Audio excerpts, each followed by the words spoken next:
Hi friends, എല്ലാവർക്കും പുതിയൊരു വീഡിയോയിലേക്ക് വീണ്ടും സ്വാഗതം. ഇന്നത്തെ വീഡിയോയിൽ കിച്ചണിലെ നനച്ചുള്ളിപ്പണിയാണ് കേട്ടോ ഞാൻ കാണിക്കുന്നത്. രാവിലത്തെ ചായ കൂടിയൊക്കെ കഴിഞ്ഞതിന് ശേഷം പിന്നെ ഈ കിച്ചൺ ക്ലീനിങ്ങിനായിട്ട് ഇറങ്ങിക്കുകയാണ്.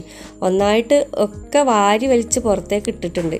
അതിനൊക്കെ ഓരോന്നും തരംതിരിച്ചിട്ട് ഒഴിവാക്കേണ്ടത് ഒഴിവാക്കണം, കഴുകാനുള്ളത് പുറത്തേക്ക് കൊണ്ടുപോയിടണം, അങ്ങനെ ഒക്കെ മാറ്റി വെച്ചിരിക്കുകയാണ്. ആദ്യം തന്നെ ഞാൻ ചെയ്തത് ഈ മാറാല തട്ടിയെടുക്കുകയാണ്. ഇടയ്ക്ക് ഇത് മാറാലൊക്കെ തട്ടലുണ്ടെന്നാലും ഇതിങ്ങനെ ക്ലീനിങ്ങിൻ്റെ ഭാഗമായിട്ട് ഒന്നുകൂടി ഒന്ന് ക്ലീനാക്കി എടുക്കുകയാണ്. ഈ റാക്കുമ്പത്തെ പാത്രങ്ങളൊക്കെ താഴെ ഇറക്കിക്കണം കേട്ടോ. അതൊക്കെ ഒന്ന് കഴുകി വെയിലത്ത് വെച്ചിട്ടുണ്ട്. അത് കഴിഞ്ഞതിന് ശേഷം പെട്ടെന്ന് തന്നെ ഇതിൻ്റെ മേലേക്ക് വെക്കണം, അല്ലെങ്കിൽ എല്ലാം കൂടി ഒരുമിച്ച് ഒരു വല്ലാത്തൊരു ഇടങ്ങേറ് പോലെ ആയിപ്പോവും. മാറാല തട്ടലൊക്കെ കഴിഞ്ഞതിന് ശേഷം പിന്നെ ഞാൻ ഈ ജനവാതിലിൻ്റെ ആ മാറാലയും പൊടിയൊക്കെ തട്ടിയെടുക്കുകയാണ്. ഈ 3 ജനാല ഉണ്ട്, 2 വലിയ ജനാലയുണ്ട്, ഒരു ചെറുതുമുണ്ട്. ഈ ജനാല കുറച്ച് പഴയതാണ്. അത് അതിൻ്റെ ഉള്ളിലുള്ള പൊടി തട്ടാനും ഈ തുടച്ചെടുക്കാനൊക്കെ ഭയങ്കര ബുദ്ധിമുട്ടാണ്. ഇപ്പം ഉണ്ടാക്കുന്ന ജനാലൊക്കെ ഈസി ആയിട്ട് തുടയ്ക്കാൻ പറ്റുന്നതാണ്. ഇതേപോലത്തെ ഗ്രില്ലല്ല ഇപ്പോൾ വരുന്നത്. ഈ അടുക്കളയിലെ ക്ലീനിങ് ലാസ്റ്റിലേക്കാക്കി വെച്ചതാണ്. മറ്റേതൊക്കെ നമുക്ക് സുഖമായിട്ട് ചെയ്യാൻ പറ്റുന്നതാണല്ലോ. റൂമും ഡൈനിങ് ഹാളും അതേപോലെ വാതിൽക്കട്ടിൽ, അൽമാരികൾ, അങ്ങനത്തെ ഒക്കെ തുടയ്ക്കാനൊക്കെ പെട്ടെന്ന് കഴിയും. പക്ഷെ ഒരുപാട് പണിയുള്ളതും ടൈം എടുക്കുന്നതും നമ്മുടെ കിച്ചൺ ക്ലീനിങ് ആണ്. ഒരുപാട് സാധനങ്ങൾ മാറ്റണം, പിന്നെ അതൊക്കെ കഴുകി തുടച്ച് വൃത്തിയാക്കി എടുക്കണം. അങ്ങനെ ഒരുപാട് പണിയാണ് കിച്ചണിൽ. മുമ്പ് തറവാടിൻ്റെ അടുത്ത് ഞങ്ങൾ താമസിച്ചിരുന്ന സമയത്ത് നല്ല രസമായിരുന്നു ഈ നനച്ചുള്ളിപ്പണിയൊക്കെ. കാരണം എന്താ വെച്ചാൽ തൊട്ടടുത്തൊക്കെ ആൾക്കാരൊക്കെ ഞങ്ങളൊക്കെ ഒരുമിച്ചാണ് ഈ നനച്ചുള്ളിപ്പണി എടുക്കൽ. ഇപ്പോൾ ഇവിടെ അടുത്തൊക്കെ ഉണ്ടെങ്കിലും ഇവരതൊക്കെ കാണണമെങ്കിൽ അവിടെ പോയി നോക്കണം. ഇതൊക്കെ അടുത്തടുത്തായതുകൊണ്ട് ഇപ്പോൾ അന്ന് മതിൽ കെട്ടലൊന്നും ഇല്ലേനല്ലോ. അങ്ങനെ ആകുമ്പോൾ എല്ലാവരുമായിട്ട് ഇപ്പോഴത്തേക്കാളും കൂടുതൽ സൗഹൃദത്തിലേനി എല്ലാവരുമായിട്ട്. ഈ പൊടി തട്ടലും മാറാല തട്ടലൊക്കെ കഴിഞ്ഞതിന് ശേഷം ഞാൻ പിന്നെ ഈ കൗണ്ടർ ടോപ്പിൻ്റെ അടിയിലാണ് എൻ്റെ ഈ ക്യാബിനുള്ളത്. അത് ഒന്ന് വൃത്തിയാക്കി എടുക്കണം. അതിനാണ് ഞാൻ ഈ സാധാരണത്തെ പാത്രങ്ങളൊക്കെ ഇല്ലേ, സാധാരണ നമ്മൾ ഉപയോഗിക്കുന്ന ഈ ഡവറകൾ അതേപോലത്തെ പാത്രങ്ങളൊക്കെ എടുത്ത് വെക്കുക. പുറത്ത് ഞാൻ എടുത്ത് വെക്കൽ ഈ ചെമ്പ് ചട്ടിയൊക്കെ ഞാൻ പുറത്താണ് വെക്കുക. ഈ ക്യാബിൻ്റെ അടിയിൽ ഒരു ഷീറ്റ് വെച്ചിട്ട് അതിൻ്റെ മേലെയാണ് ഞാൻ പാത്രമൊക്കെ കമത്തി വെക്കൽ. ഇതിപ്പോൾ അത് മാറ്റി അതൊന്ന് കഴുകിയെടുക്കണം. പിന്നെ ഇതിൻ്റെ അടിയിലുള്ള പൊടികളൊക്കെ ഒന്ന് വൃത്തിയാക്കി എടുക്കണം. അതിൻ്റെ അടിയിലൊക്കെ മാറാലുണ്ട്. ഈ നനച്ചുള്ളിപ്പണിക്ക് എടുക്കാമെന്ന് പറഞ്ഞിട്ട് ഇപ്പോൾ പണി ഇങ്ങനെ മാറ്റി മാറ്റി വെച്ചതാണ്. നേരം വൈകിക്കുന്നു. ഇപ്പോൾ ഇവിടെയൊക്കെ ഒന്ന് ക്ലീൻ ആക്കാനും ആ കബോർഡിൻ്റെ ഡോറൊക്കെ ഒന്ന് തുടച്ചെടുക്കാനൊക്കെ നേരം വൈകിക്കുന്നു. അങ്ങനെ നമ്മൾ എന്തെങ്കിലും ഉണ്ടാകുമ്പോൾ അതിന് ചെയ്യാമെന്ന് പറഞ്ഞ് മാറ്റി വെക്കുമല്ലോ. അങ്ങനെ ഇപ്പോൾ നീളം കൂടിപ്പോയി ആ മാറ്റി വെക്കലിന്. അവിടെയൊക്കെ പൊടി തട്ടിയെടുത്തതിന് ശേഷം പിന്നെ ഞാൻ ആ ചൂല് വെച്ചിട്ട് ഒന്നും കൂടി അവിടെയൊക്കെ അടിച്ചിട്ടോ. എല്ലാ ക്യാബിനും തുറന്ന് അതിൻ്റെ അടിയിലുള്ള പൊടികളൊക്കെ അടിച്ച് പിന്നെ തുടയ്ക്കേണ്ടയോട് തുടയ്ക്കണം. പിന്നെ അതേപോലെ പിടിച്ച് കിടക്കുന്ന ചളികളുണ്ടാവും. ഇത് ഞാൻ ചീനച്ചട്ടി ഉണ്ടല്ലോ, നമ്മൾ പൊരിക്കുന്നൊക്കെ ചീനച്ചട്ടിയൊക്കെ ഞാൻ ഇതിൻ്റെ അടിയിലാണ് വെക്കുക. അതിന്മേന്നുള്ള കരിയാണെന്ന് തോന്നുന്നു ആ ടൈലുമ്മലൊക്കെ ഒട്ടി. പിന്നെ ടൈലായതുകൊണ്ട് പിന്നെ പ്രശ്നമില്ല, സോപ്പ് ഇട്ടിട്ടൊന്ന് വരച്ചെടുത്താൽ പെട്ടെന്ന് തന്നെ മാറിക്കിട്ടും. ഈ ക്യാബിൻ്റെ ഡോറൊക്കെ ഞാൻ എപ്പോഴും അടച്ചിടണം. എന്നാലും ഇതിൻ്റെ അടിയിലൊക്കെ നല്ലോണം പൊടി ഉണ്ടാവും. അതെങ്ങനെയാണ് വരുന്നതെന്ന് അറിയില്ല. ഞാനിങ്ങനെ അത് ആലോചിക്കും. പിന്നെ ഞാൻ അടുപ്പിൻ്റെ മേൽഭാഗമൊക്കെ ഒന്ന് അടിച്ചെടുത്ത് മോൾ ഭാഗം അടിച്ചതിന് ശേഷം പിന്നെ അടുപ്പിൻ്റെ അടിഭാഗമാണ് അടിച്ച്. ഇവിടെ ഞാൻ അരികളാട്ടോ സൂക്ഷിക്കുക. ചോറ് വെക്കുന്ന അരി, അതേപോലെ പച്ചരി, പിന്നെ റേഷൻ കടയിലെ അരി, അങ്ങനത്തെ 3 ടൈപ്പ് അരികളാണ് ഞാൻ ഇവിടെ വെക്കുക. പിന്നെ നമ്മൾ ചവിട്ടിയൊക്കെ ഞാനൊരു ബോക്സിലാക്കിയിട്ടു അതും ഇതിൻ്റെ അടിയിൽ തന്നെ വെക്കൽ. എല്ലാ ഭാഗവും അടിച്ചെടുത്തപ്പോൾ ഡെയിലി തുടയ്ക്കുന്ന സ്ഥലം. എന്നാലും ഇതൊക്കെ ഒന്ന് ക്ലീൻ ആക്കിയിട്ട് മാറ്റിയെടുക്കുകയൊക്കെ ചെയ്തപ്പോൾ തന്നെ ഇഷ്ടം പോലെ ചണ്ടി എവിടുന്നാണ് വന്നതെന്ന് അറിയില്ല. പിന്നെ റാക്കിൻ്റെ മേലെ അടിച്ചപ്പോൾ വന്നതും ഉണ്ടാവും. അവിടെ പിന്നെ വിറക് എടുക്കുന്ന സമയത്ത് അതിൻ്റെ പൊടിയൊക്കെ ആ ഭാഗത്തൊക്കെ ഉണ്ടാവുമല്ലോ. അങ്ങനെയാണ് ഇത്ര കുറേയുള്ള ചണ്ടി വന്നത്. പിന്നെ നമുക്കുള്ളൊരു സ്വഭാവമാണല്ലോ, എത്ര ആവശ്യമില്ലാത്ത സാധനമാണെങ്കിലും വെറുതെ അത് സ്റ്റോർ ചെയ്ത് വെക്കൂ. പിന്നെ അത് കുറച്ച് കാലം കഴിഞ്ഞ് അത് വേണ്ട, എന്തിനാ അപ്പോൾ അതിങ്ങനെ എടുത്ത് വെച്ചതെന്ന് ചോദിച്ചിട്ട് അതങ്ങോട്ട് ഒഴിവാക്കുകയും ചെയ്യും. ആദ്യമേ അത് ഒഴിവാക്കിയാൽ ആ സ്ഥലവും ലാഭിക്കുക നമുക്ക്. ഇതേപോലെ ഇങ്ങനെ ഈ വേസ്റ്റ് സാധനങ്ങൾ ഡംപ് ചെയ്യുന്ന ഒരു അവസ്ഥയുണ്ടാവില്ല. അത് ആവശ്യമുള്ള എല്ലാം നമുക്ക് അറിയാം, എന്നാലും എന്താണെന്ന് അറിയില്ല, അത് വെറുതെ എടുത്ത് വെക്കും നമ്മൾ. ഈ കിച്ചൺ ക്ലീനിങ്ങോട് കൂടി തന്നെ വലിയൊരു പണി കഴിഞ്ഞു കിട്ടും. എന്നാലും പിന്നെ അല്ലറ ചില്ലറ കുറച്ച് പണികൾ കൂടിയേ ബാക്കി ഉണ്ടാവുള്ളൂ. അത് പിന്നെ ഒരു വിഷയമല്ല. ഈ കിച്ചൺ ക്ലീനിങ് ആണ് വലിയൊരു തലവേദന. ഒരുപാട് വൃത്തിയാക്കാനും ഉണ്ടാവും. ഡെയിലി വൃത്തിയാക്കുന്നതെന്ന് പറഞ്ഞിട്ട് കാര്യമില്ല. ഇങ്ങനെ നനച്ചുള്ളിപ്പണി എടുക്കുന്ന സമയത്ത് മൊത്തത്തിൽ തന്നെ നമ്മൾ ഒന്നായിട്ട് വൃത്തിയാക്കി കഴുകി തുടച്ച് എടുക്കുമല്ലോ. അടിച്ച് വാരിയിട്ടെല്ലാം ഞാൻ പുറത്തേക്കാട്ട്. അടുക്കള ഭാഗത്ത് പിന്നെ ഒന്നായിട്ട് ലാസ്റ്റ് ക്ലീൻ ചെയ്യാൻ വെച്ചിട്ട് എല്ലാം അങ്ങോട്ടാട്ട്. അത് കഴിഞ്ഞതിന് ശേഷം പിന്നെ ഞാൻ ടൈല് ഒന്ന് തുടച്ചെടുക്കുക കേട്ടോ. ആദ്യം തന്നെ ഞാൻ ഷാമ്പു ആണ് കൂടുതലായിട്ട് ഉപയോഗിക്കുന്നത്.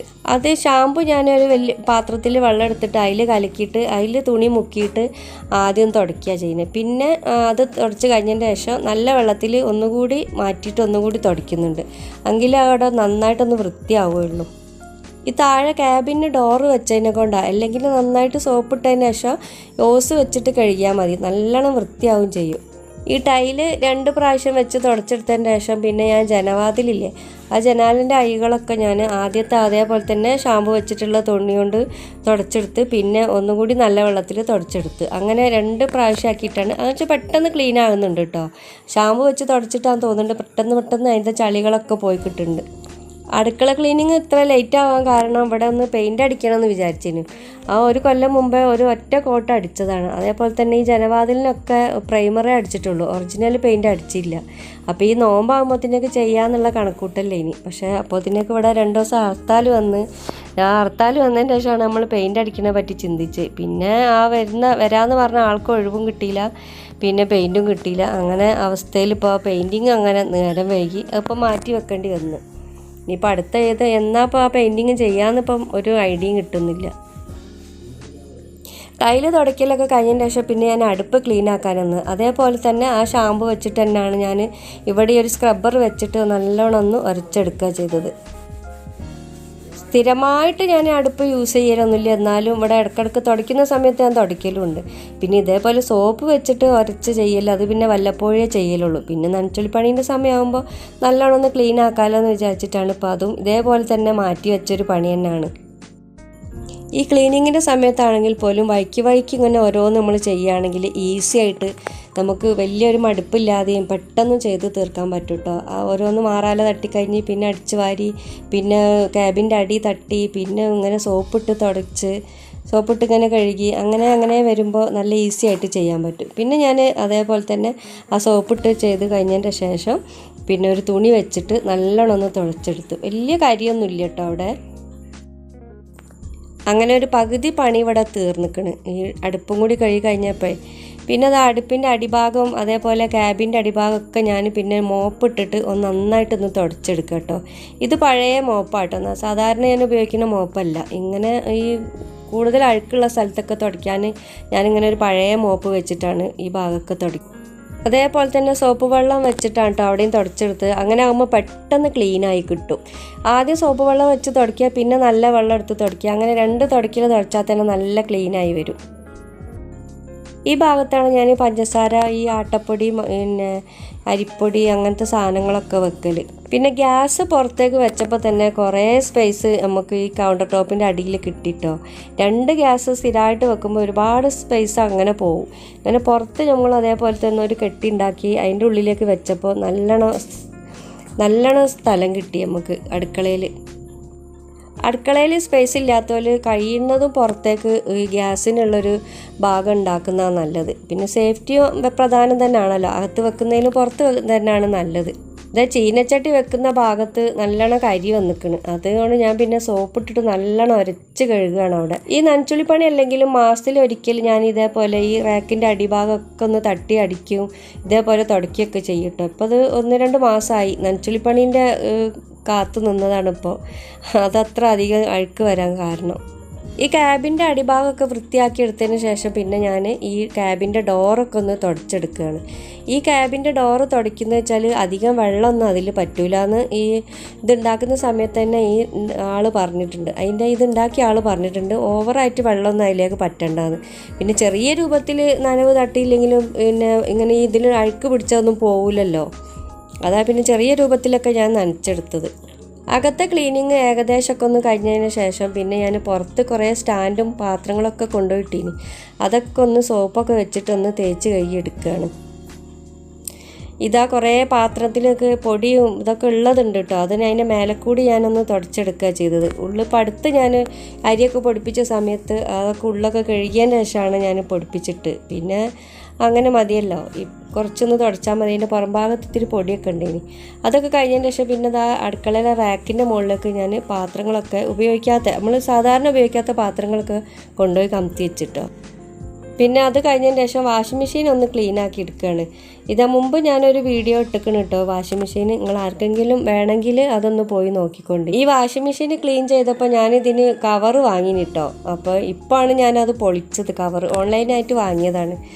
തുറന്ന് നോക്കിയ സമയത്ത് ടോപ്പ് ലോഡിൻ്റെ കവറാണ് എനിക്ക് കിട്ടിയത്. എനിക്കത് പറ്റൂലല്ലോ. അപ്പോൾ ഞാൻ നനച്ചുള്ളി ആയപ്പോൾ അതൊക്കെ ഒന്ന് നന്നായി ക്ലീൻ ആക്കിയതിന് ശേഷം ഒന്ന് കവറിടാമെന്ന് വിചാരിച്ചു. അതുപോലെ ഈ വൈറ്റും അല്ലേ, വൈറ്റിൽ പെട്ടെന്ന് തന്നെ ചളി പിടിക്കാൻ സാധ്യതയുണ്ട്. നല്ലോണം പൊടി പിടിക്കുന്നുണ്ട്. പിന്നെ സാധാരണ ഞാനൊരു പഴയ ബെഡ്ഷീറ്റ് കൊണ്ടൊക്കെ മൂടിയിടലേനി. പക്ഷെ എന്നിട്ടൊന്നും കാര്യമില്ല, സൈഡിലേക്കൊക്കെ എന്തായാലും ഉണ്ടാവും.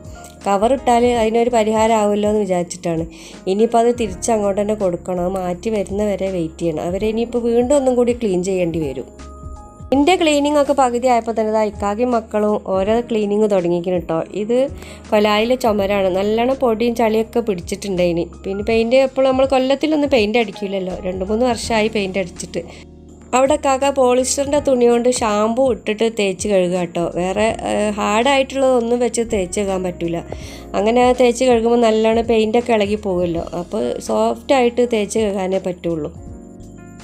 ഞങ്ങളെ കൂടെ ക്ലീൻ ചെയ്യാൻ ബേബി ഉണ്ട് കേട്ടോ.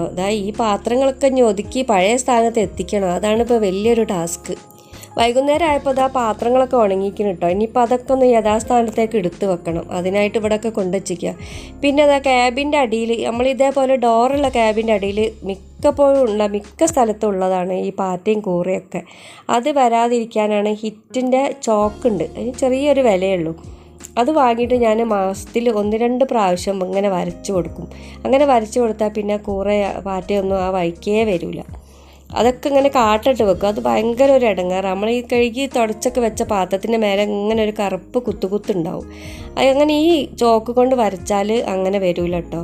നല്ലൊരു യൂസ്ഫുള്ളായിട്ട് എനിക്ക് അതൊരു ഉപകാരമുള്ളൊരു ചോക്കാണ് കേട്ടോ. പിന്നെ വലിയൊരു കെമിക്കലൊന്നുമല്ല, അതുകൊണ്ട് വലിയ പ്രശ്നമൊന്നും ഇല്ലയെന്ന് തോന്നുന്നുണ്ട്. ഞാനിത് കുറച്ചായിട്ട് ഉപയോഗിക്കുന്നുണ്ട്. എല്ലാ സ്ഥലത്തും ഞാൻ കാണലുണ്ട് ഇതേപോലെ ഡോറിൻ്റെ അടിയിലൊക്കെ ഈ പാറ്റയും കൂറയൊക്കെ വന്നിട്ട് കിടക്കൽ. അങ്ങനെ ഇന്നത്തെ ക്ലീനിങ്ങും ഓർഗനൈസിങ്ങും ഒക്കെ ഒരുവിധം അവസാനിച്ചിരിക്കുന്നു. നിങ്ങൾക്ക് എല്ലാവർക്കും ഈ വീഡിയോ ഇഷ്ടപ്പെട്ടു എന്ന് വിചാരിക്കുന്നു. ഇഷ്ടപ്പെട്ടാൽ ലൈക്ക് ചെയ്യാനും ഷെയർ ചെയ്യാനും, ചാനൽ സബ്സ്ക്രൈബ് ചെയ്യാതെയാണ് നിങ്ങൾ കാണുന്നതെങ്കിൽ ഒന്ന് സബ്സ്ക്രൈബ് ചെയ്യാനും മറക്കരുതേ. Thanks for watching.